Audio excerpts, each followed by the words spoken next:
Howdy, it's Kyle. I'm back here with the current.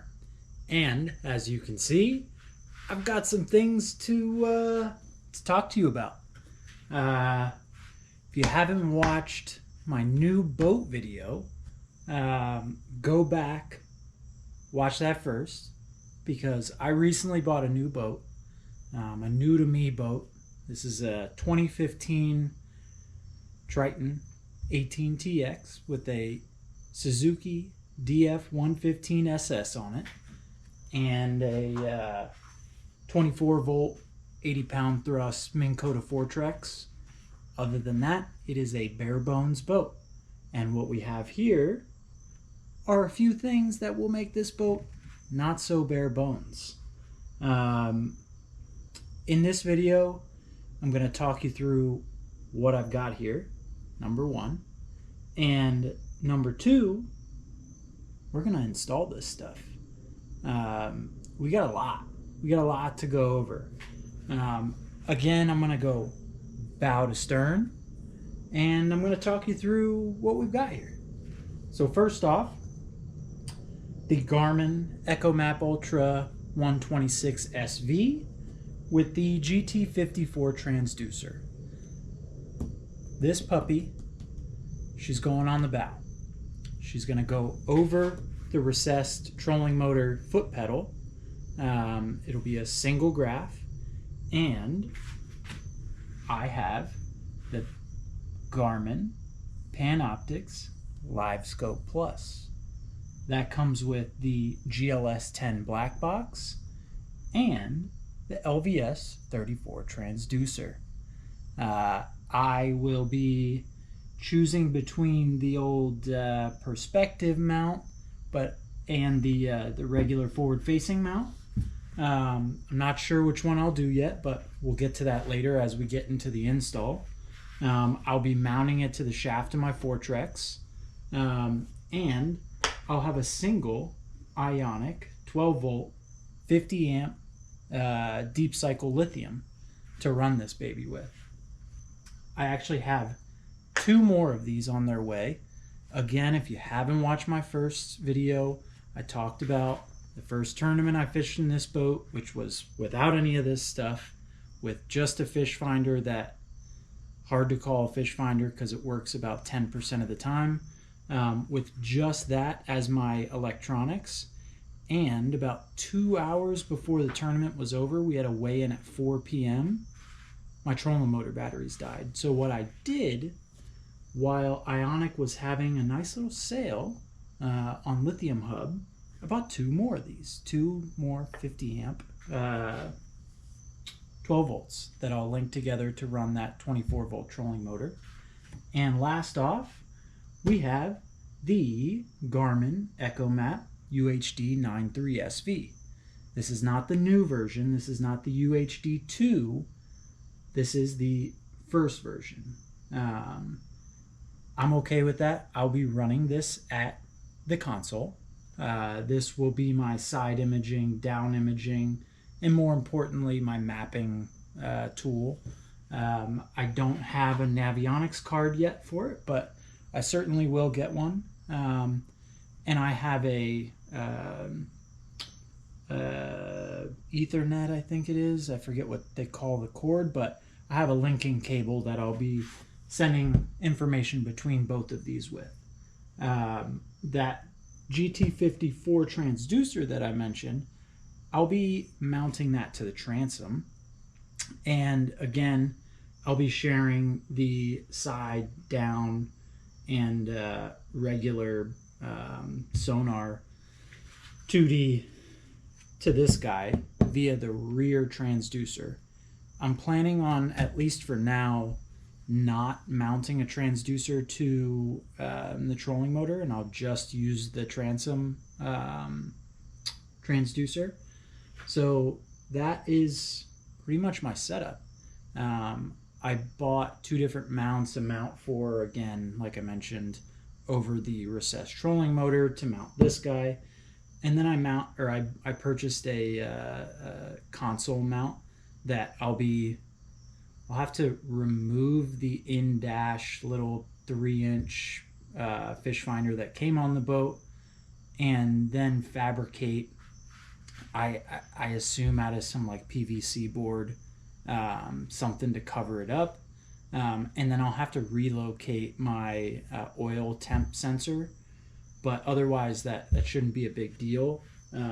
So big things that we'll be doing, again, bow to stern, installing the Livescope on the trolling motor, mounting the black box in my either right or left front. I haven't decided yet actually which hatch this will go into, but one of the two. We'll have to run, you know, the wires in through the trolling motor recessed mount. We'll be running some wires through there into one of these for the black box, and then all the way back for power. So that'll be a fun little project to have a wire snake that I'll be using to do all that with. Moving back, like I mentioned, I'll be doing fabricating. There won't be any metal involved, but I'll be fabricating like a little console cover for where the old fish finder in the console was, and I'll be running wires once again back there for the transducer, and then also for to go to the new battery. And lastly, I'll be replacing my two AGM 100 amp batteries that are like 52 pounds each, with two of these babies, 14 pounds each. So I'll be losing a bunch of weight in the stern of the boat, which will help me a ton because this boat could use a little more speed. Yeah, and that'll be the project. Should be fun. It's not my first time working with mounting electronics in boats before, so I wouldn't say I'm like 1000% green, but pretty green. So this will be a fun project. I'll learn a lot as I go, and we'll do it together. So stay tuned and let's get going. So for me to visualize things on how power, cords, fuse boxes, fuse banks, you know, all this stuff is going to work out, easiest way for me to do it was to visualize it on a piece of paper. So here's a look into what I did. I'm going to start at the bow. So obviously Livescope transducer is on the trolling motor. Trolling motor's here. You've got the graph right here for the 12-inch bow graph. The Livescope black box. I've got a 6-circuit fuse box. 50 amp lithium up here. Right behind it's that 9-inch console graph. Back here we've got the 250s for the trolling motor, that 3-bank charger. I'm leaving the 100 amp starting battery, the old heavyweight, and then I'm replacing that transducer for the new UHD transducer. The way the wires are going to work, so Livescope transducer goes to the black box, the bow graph goes to the black box.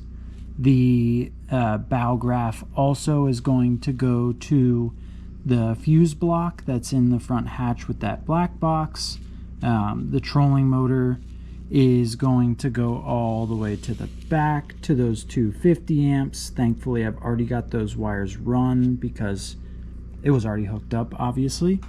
Then you've got that 50 amp lithium, so I'm gonna run power from the 50 amp to the fuse block.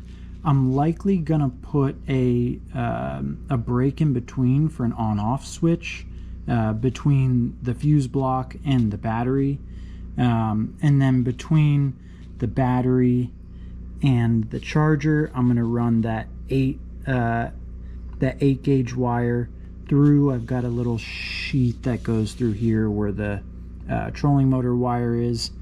Then moving back, you've got the 9-inch graph, so the graph goes to the circuit block to give it power, and then back to the transducer. And one of the things that I haven't drawn on here is that network cable, but the network cable will also go between the 9-inch graph and the 12-inch graph at the bow. So that's the layout of what I'm thinking right now. It'll come together as we start installing everything, and I'll probably go over this drawing again just to show you how everything's rigged up. But I thought that the drawing was really helpful for me to understand how fuses are going to work, how cords are going to work, wires are going to work, how much wire I needed to buy, because when they sell you these units, like the Garmin graphs and the Livescope, they only sell you it with cords that are, I think they're all like 2 meters, the power cords. I mean, there's no way that all of them are going to make it there, especially if you're on, you know, this boat's not big, but an 18-foot boat. Batteries are in different places, fuse blocks are in different places, so there's a lot of moving parts, and we'll walk through that as I'm putting things together. So moving on to the next step, yeah, tune in, we're going to do some more stuff.